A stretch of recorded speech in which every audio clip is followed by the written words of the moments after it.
Protests in Egypt.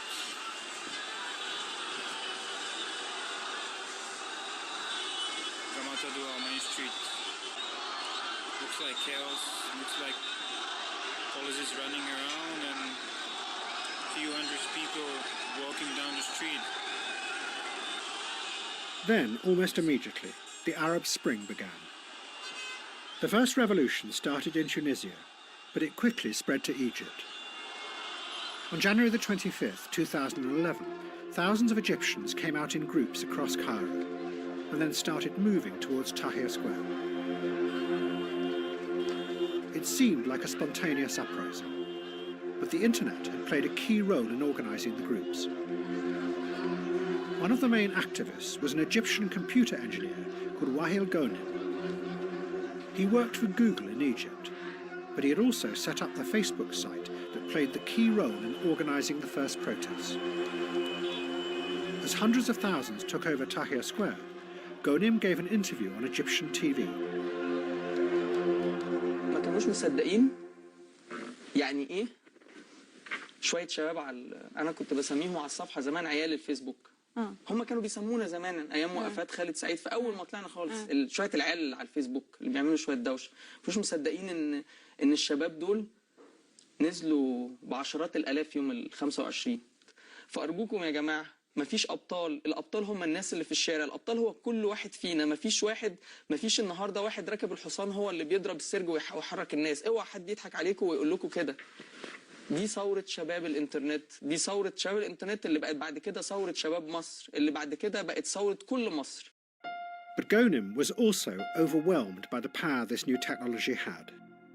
That a computer engineer with a keyboard could call out thousands of people, some of whom then died in the midst of the protests. أنا عايز أقول لكل أم وكل أب بجد فقد ابنه. أنا آسف بس دي مش غلطتنا. والله العظيم غلطتنا. دي غلطة كل واحد كان ماسك في السلطة ومثبت فيها.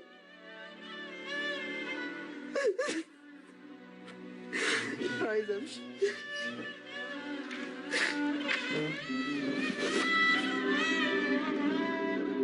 Many liberals in the West saw this as proof of the revolutionary power of the internet. Again, it seemed to be able to organise a revolution without leaders. A revolution powerful enough to topple a brutal dictator who had been backed by America and the West for 30 years.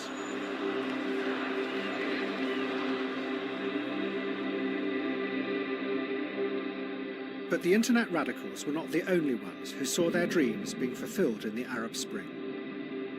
Many of the political leaders of the West also enthusiastically supported the revolutions because it seemed to fit with their simple idea of regime change. It might have failed in Iraq, but now the people everywhere were rising up to rid themselves of the evil tyrants, and democracy would flourish.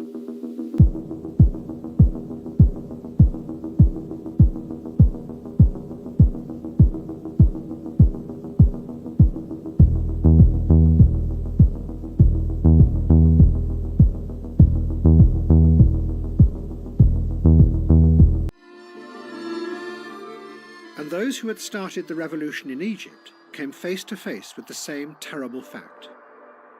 Social media had helped to bring people together in Tahrir Square. But once there, the internet gave no clue as to what kind of new society they could create in Egypt. The movement stalled. And a group that did have a powerful idea, the Muslim Brotherhood, rushed in to fill the vacuum. The Brotherhood took power in an election, and one of them, Mohamed Morsi, became president. The liberals and the left were shocked, and bit by bit they turned back to the military, protesting, asking them to save the revolution from being captured by Islamists. In the spring of 2013, the military took action. They arrested the president and killed hundreds of his supporters who protested.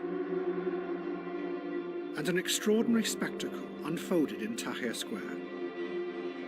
Thousands of the liberal activists who had begun the revolution 2 years before summoned by social media, now welcomed the military back by waving their laser pens at the helicopters flying overhead.